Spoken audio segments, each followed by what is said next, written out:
આપણે આવ્યા હતા સવારમાં ભેહું ચારવા માટે, તો ભેહું તો ચરતી નથી અત્યારે, ભાગદોડ કરે છે. અને આપણે દેખાઈ ગયા છે બોર, તો બોર ખાવા આવી ગયા. જેમાં મીઠા છે કે પહેલાં તો સાફ કરવા પડશે. સામે કેમિકલ ઉડે છે ને એ બધું ઉડીને અહીંયા આવે, ચોટી જાય.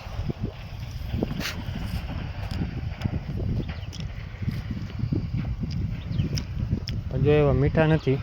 હાલો કૃષ્ણ હાલો. હવે ભેહું નાખવાની છે પાણી ઉપર, તો બધી ઊભી રહી ગઈ છે પાણી હાટું. 2-4 વાહે છે ને આવી જાય, બટ આંગળીમાં લાગ્યું છે, રેવા દો. આમાં આને નાખી દો, બટકા ભરે કેટલા દાંત થઈ આમ કહો, 4 દાંતે થઈ છે ત્યારે ફેરી. જોકે 3 વર્ષની હવે થાય, દાંત જલ્દી પાડી દીધા. બસ ઓલી પણ આપણે 2 દાંતે થઈ ગઈ છે કાંકરાજ. પડો બસ ઉભો રે, થાય સર્વિસ અત્યારે. આ બધા આવી જ જાય ને પછી મેં આગળ હાકી પાણી પીવડાવી આવી, પછી ચરવું હોય ને એટલી વાર ચરવા દેવાનું, પછી નીકળશું ઘરે. હાલો આમાં આવડું ખેતર પડ્યું છે, હેડો જ પકડો બધીને, કેમ કે હેડા પર લીમડા ખાવાની મજા આવે છે. હાલો તો જવા દે પાણી ઉપર. હાલે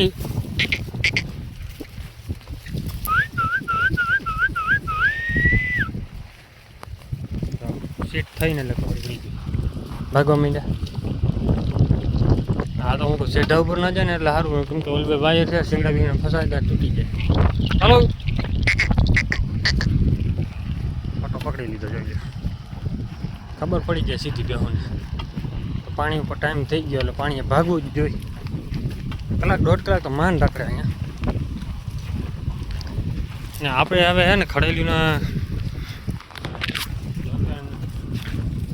આવવાના 1-1 મહિનાની વાર રહી છે.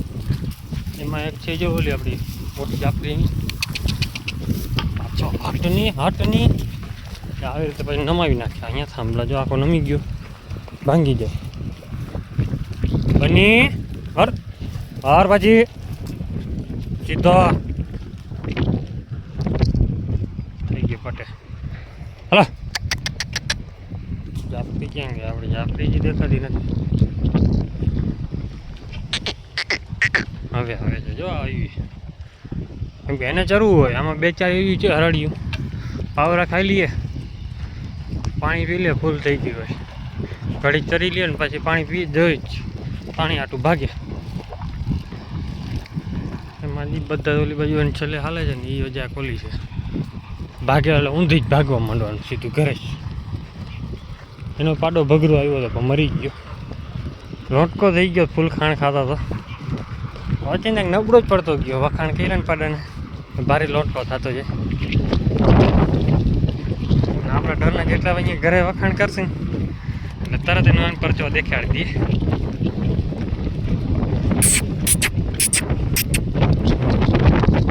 સીધો લીમડા પાસે જઈએ ને ત્યાં બધીને ભેગી કરી દઉં, કેમ કે લાંબડોળ વધારે થઈ જાય ને એટલે રસ્તો ટપાડવામાં વાંધો ન આવે. સામે ખેતર છે ને અહીંયા પાડો પછી ભાગદોડ કરાવે વધારે, સામે ઓલા ખડેલાને દેખે ને એટલે ભાગી જાય. એટલે તો પાણી પીવડાવતા 3-4 ચડી ગઈ, બાકીના પાણીમાં. અને ગાયો તો સામે નીકળી ગઈ. હવે પટો પકડી લીધો ને એમ કે અહીંયા સીધો આપણે ઓલો ખડ દેખાય ને ત્યાં વહી જાય. મારે ફરીને જવું પડશે, કેમ કે હવે પાછી ફરવાનું નામ નથી લેતી. કેમ કે 11 વર્ષે આપણે એ બાજુ ખેતર ચાર્યું હતું ને સામે લીમડાની પાછળ, એટલે અહીંયા યાદ આવી ગયું કે અહીંયા ચરવાનું સારું છે. કેમ કે ખડ દેખાય છે ને બહુ ખાઈ પીવું ગાયું. અહીંયા છે ને ધોળકા થઈ ગઈ છે, લે સમજ્યું, કેમ કે ગારો રહ્યો ને ગારાને ધોળકા બહુ થાય. અને વચમાં જો ટીંબુ લીલું થઈ ગયું છે, કેમ કે પાણી સુકાતું જાય એટલે પછી ખડ ઉગતું જાય ધીરે ધીરે. બાકી જે ખાવામાં મજા આવે અહીંયા અત્યારે એની.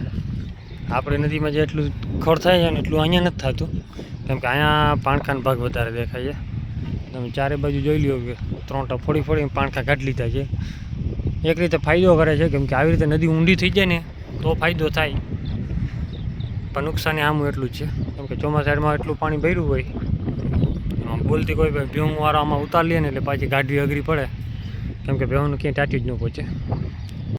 એનું કારણ છે ને તમને દેખાડો, અમે જો સફેદ પટ્ટો જે આ દેખાય છે ને, અહીંયા સુધી પાણી ભર્યું, એટલે આ બધું ડૂબી ગયેલું હોય એરિયો આખો.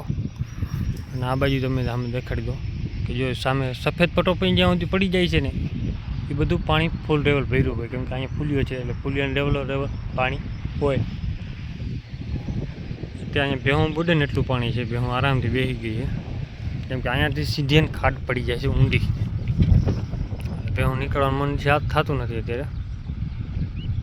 ગાડી પાસે બેહવા દઈ, ફોન પણ ગરમ થઈ ગયો છે ફૂલ અત્યારે. કેમ અત્યારે છે ને ભેહું બાજરામાં ખાય છે, પાછી આવી ગઈ.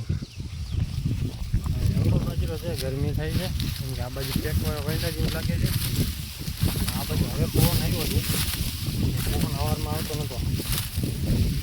ભેહું થઈ ગઈ છે અડધી છાંયડે થવા માંડી છે, તડકો લાગે છે બીજી છે.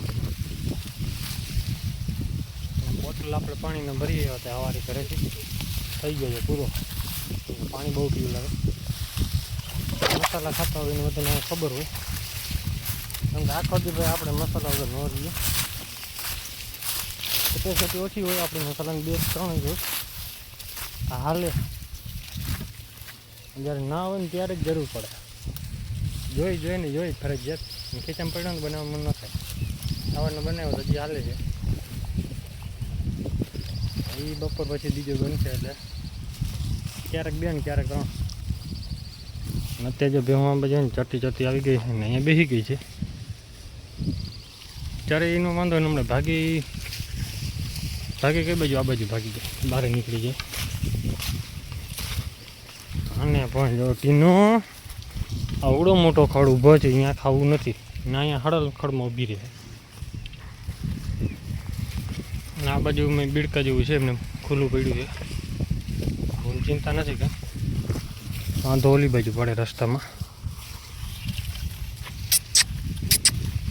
જો એવો છાયો નથી જડતો, કેમ કે સામે એક લીમડો છે ને ઓલી બાજુ 2 લીમડા, બસ છાંયો એટલો જ છે. હાથ બાવરિયા ખાલી કહેવા માટેના છે. આવટ બાજરો ભાંગવાનું જ કીધું છે, ખાઈ નહીં તો હાલ છે કે ભાઈ ભાંગી નાખે ને તો એ કે ને રોટાવેટર મારું હેલું પડે. મજૂર નહોતા એ કે મજૂર જડી જાય ને તો આ બધો બાજરો ભરીને ઘરે નાખી દીધો. એ ભાઈ કહેતા હતી કે ભાઈ અમારે હવે ટ્રેક્ટર કે મારા ઘરની જેને મજૂરી કે ઘરના છે એ કે મજૂર છે ને કે 2-3 છે, વધારે નથી કે એ હિસાબથી કે રહી જાય છે. મેં કીધું કે હું ઘરે ભરીને નાખી જાત બધું. ના ભાઈ ના, મારે જોતું નથી એટલું બધું છે, એટલે ધરાઈ ગયું. વધારે શું છે બાજરો ભેગો કરતા નથી આપણે, ઓછો કરી સાચો ખરો બાજુ. તો અત્યારે છે ને ભેહું હાલી નીકળી ઘરે હવે, કેમ કે ભેહું ચરવું છે ને, તડકો બહુ તપી ગયો છે ને, વાગ્યા 11 એટલે 11:30-12 ઘરે પહોંચી જાય. ધીરે ધીરે જવા દઈએ ઘરે, કેમ કે ગરમી બહુ થઈ છે ને, ભેહું ચરી શકે એમ છે જ નહીં અત્યારે. તો અત્યારે છે ને સીધો પટ્ટો પકડીને હાલી નીકળ્યા ઘરે હવે, કેમ કે એને હાંકવો પડે એમ છે ને, તડકો ફૂલ લાગી ગયો છે ને, એટલે સીધી જઈને કુંડીમાં ચોંટી જાય બધી પાણી પીવા. અત્યારે બધો ટાઈમ થઈ ગયો, વાગી ગયા 12 આજે.